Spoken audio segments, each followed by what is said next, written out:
নমস্কার, আমি স্বরূপ সরকার। আজকে সম্পূর্ণ একটি নতুন ভিডিও নিয়ে আপনাদের সামনে উপস্থিত হলাম।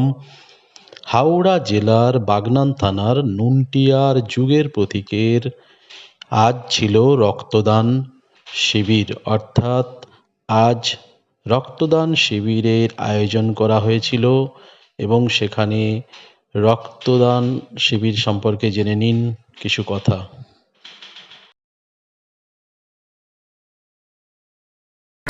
সেই মহৎ যে কর্মটা, এই রক্তদান অর্থাৎ জীবনদান, এটা কত বছর হয়ে আসছে? এটা আমাদের ফোর্থ ইয়ার চতুর্থ বর্ষে, তাই তো?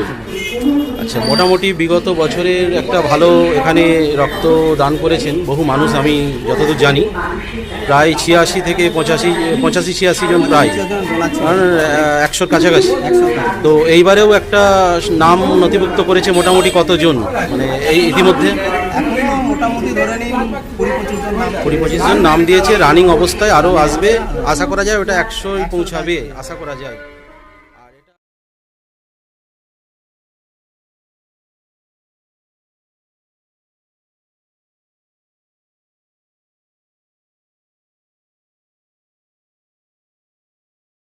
আজকে আমরা রামকৃষ্ণ মিশন থেকে একটা ব্লাড ডোনেশন ক্যাম্প অর্গানাইজ করতে এসেছি, আর আশা করি সব কিছু ভালো মতো হবে।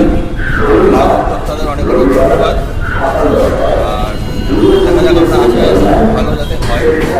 স্যার, রক্ত দেওয়ার পূর্বে আর রক্ত দেওয়ার পরে কি অবস্থায় মানে তারা থাকবেন, মানে তাদের কন্ডিশনগুলো?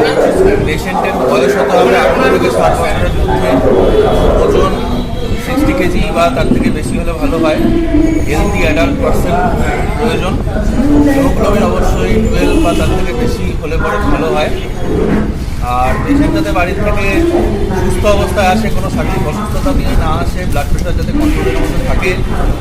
আর রক্তদান নিয়মিত করা খুব ভালো, তাতে করে যে আমাদের যে হেমাটোপোয়েসিস যেটা, সেটাও খুব ভালো মতো হয়।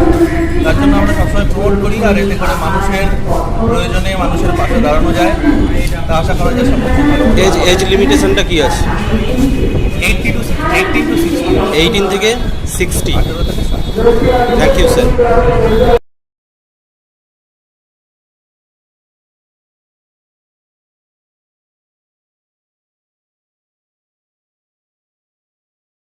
আমি পেয়ে গেছি নুনটিয়ার যুগের প্রতীক, একটি সামাজিক সংগঠন। সেই সামাজিক সংগঠনের মাননীয় সভাপতি মহাশয়কে আমি পেয়ে গেছি। উনি এই রক্তদান সম্পর্কে, জীবনদান সম্পর্কে ওনার মূল্য